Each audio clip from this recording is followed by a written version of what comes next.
This is episode 5 of the Be Happy Abroad podcast. This one is a contribution to the current situation in the world and offers one way of dealing with the heavy feelings that all these brutal images evoke. It is not an immediate solution or path to end this insanity, and I do hope that it will create a little bit more ease, hope, and positivity in your world.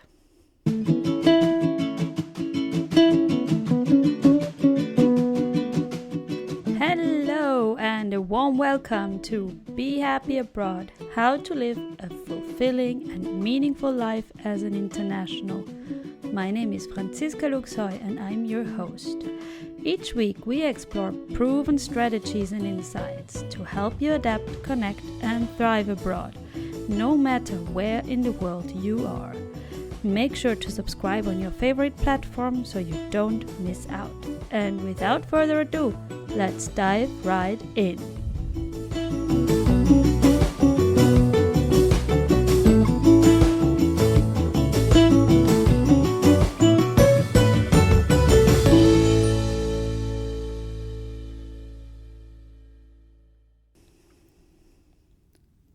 What is currently happening in the world, specifically in Israel and Gaza, but it also makes it waves in most countries, has taken quite a lot of my time, attention and resources.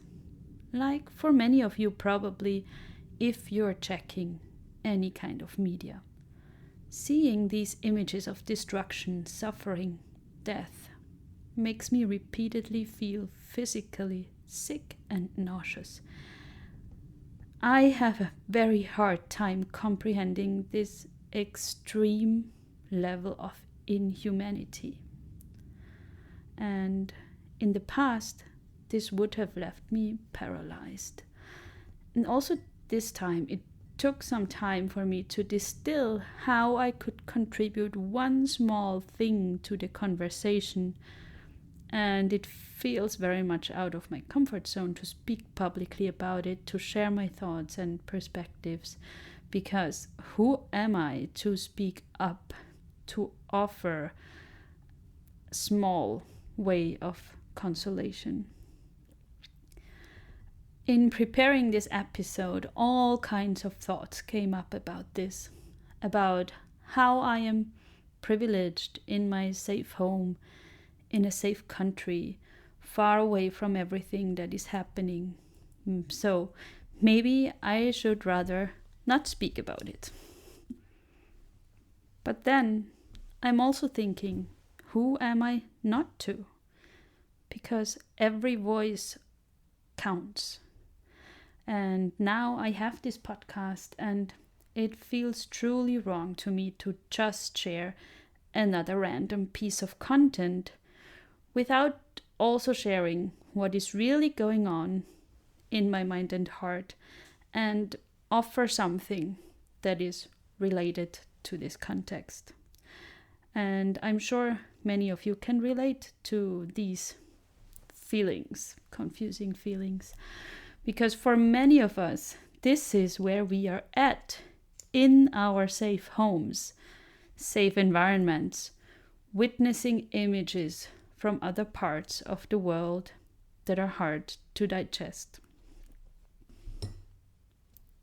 If I'm naming the feelings this leaves me with, what comes up is overwhelm, out of control, desperation, hopelessness, and total helplessness.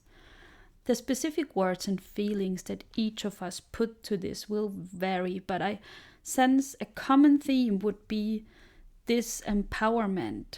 What can we do to help, to change something, to get this insanity to stop, meaningless suffering and pain of so many innocent people on both sides or on all sides? So what I'm finding is that rooting myself in present moments provides consolation and comfort. being super present and acknowledging what comes up, allowing the different and confusing feelings. These past weeks, when I was playing with my 2-year-old son, him being happy, carefree, curious, fooling around, and me too in interaction with him. But then all of a sudden, some of those shocking images came up again in my mind. For me, these visuals really fall into this "it can't be unseen" category. The brutality and inhumanity just seems burned into my mind and heart. So in that moment, this came back to my mind, and there I was in this weird in-between, feeling happy, light, joyful, connected with my child, and also feeling sad, powerless, wanting to do something to change the insanity, the inhumane action taken by those in power. Rooting myself into that moment, being fully present, helps. It helps me hold this whole spectrum of feelings. Through the present and emotional awareness, it feels okay to feel both, especially to also feel joyful, light, and connected with my loved ones. If we stop doing that, it doesn't make a positive difference at all. So, especially as parents, being here fully for our children, with our children, and even more so if they're at an age where they already do hear and see things, partially understand what is happening. It is okay and even important to allow that, to feel both. And this awareness puts us back in our circle of control. One helpful approach that we can strengthen right now is coming from a place of kindness. And no, kindness does not change anything right away or stop conflict and war immediately. And kindness is a start. Opposed to what we actually might want to do, connecting with kindness, spreading kindness is what is within our reach, our action radius. Kindness starts within each and every one of us and takes ripple effects from there. In this episode, we are exploring kindness in 2 steps. The first is the connection to kindness within yourself. How can you shift to more kindness in your daily life? The second is acts of kindness, actually showing kindness in how you act and what you do.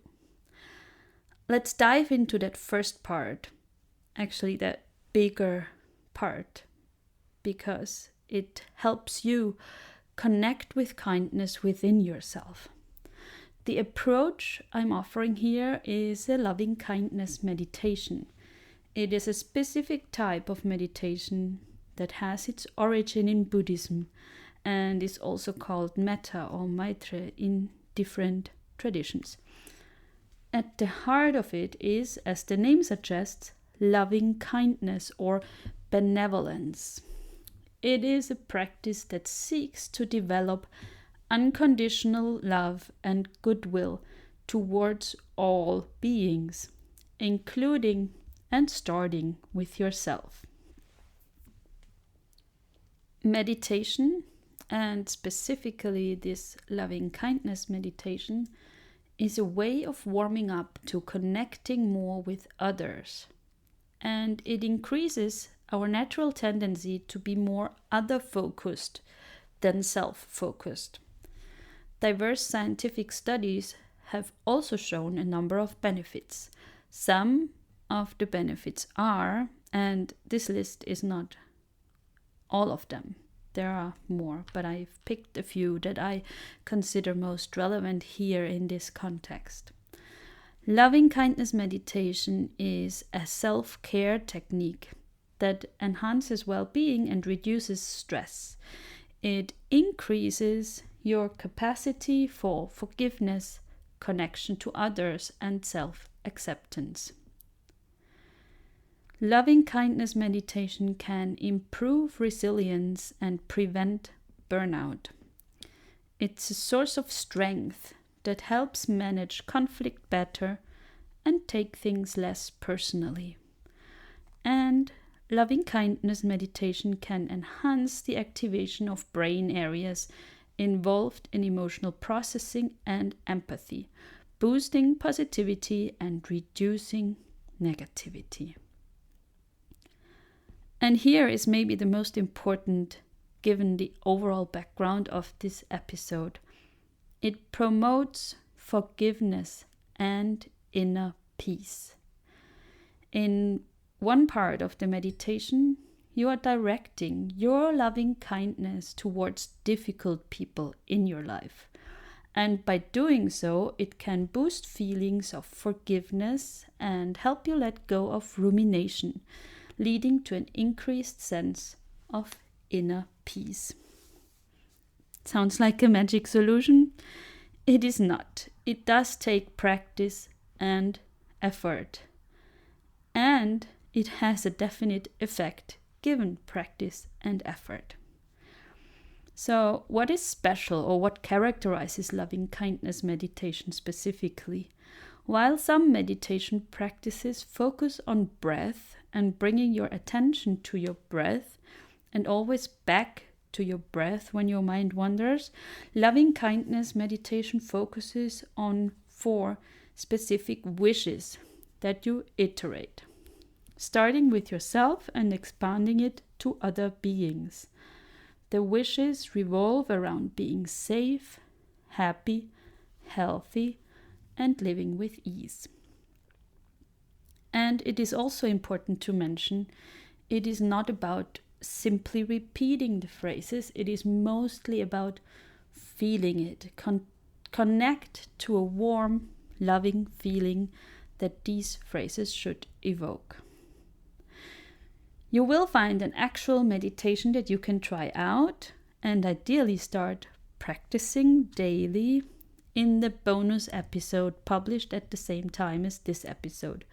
This is my version of a loving kindness meditation, but if you want to try others, just Google loving kindness meditation and you find many available free versions of it in many different lengths also.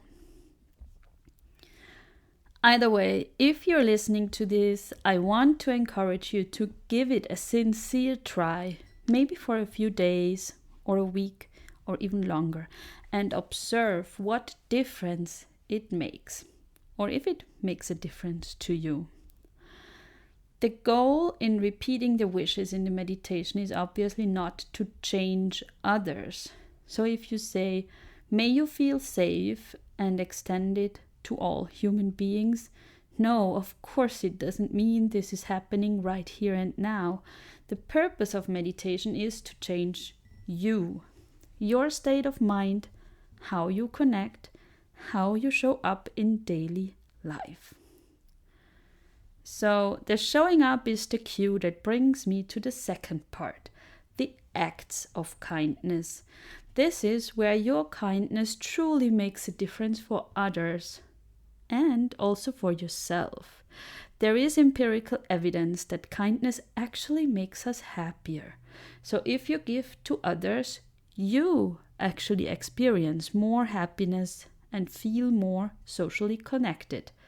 Isn't that a true win-win? And as a bonus, it is not just the action itself, but also the thinking around it, the memory you have of kind actions, and the thought process you have before and after the action. So your whole thinking becomes more influenced by kindness. So think about how you can consciously do something kind today or every day for a week. Random acts of kindness. It can be big or small, like donating money, offering help to someone who needs it, making someone a compliment, volunteering, etc. Or maybe also just meeting someone with curiosity and without judgment. This is actually a really important one when it comes to living abroad, where you encounter many different cultures and backgrounds, and also in situations of conflict. So I hope you found this episode helpful. And if you did and think it might help someone else too, please be kind and share. This was Be Happy Abroad, How to Live a Fulfilling and Meaningful Life as an International. Thank you for listening. If you enjoyed this podcast, leave us a review and share it with your international friends so they too can embark on a journey to fill their life abroad with freedom, joy, love, and happiness.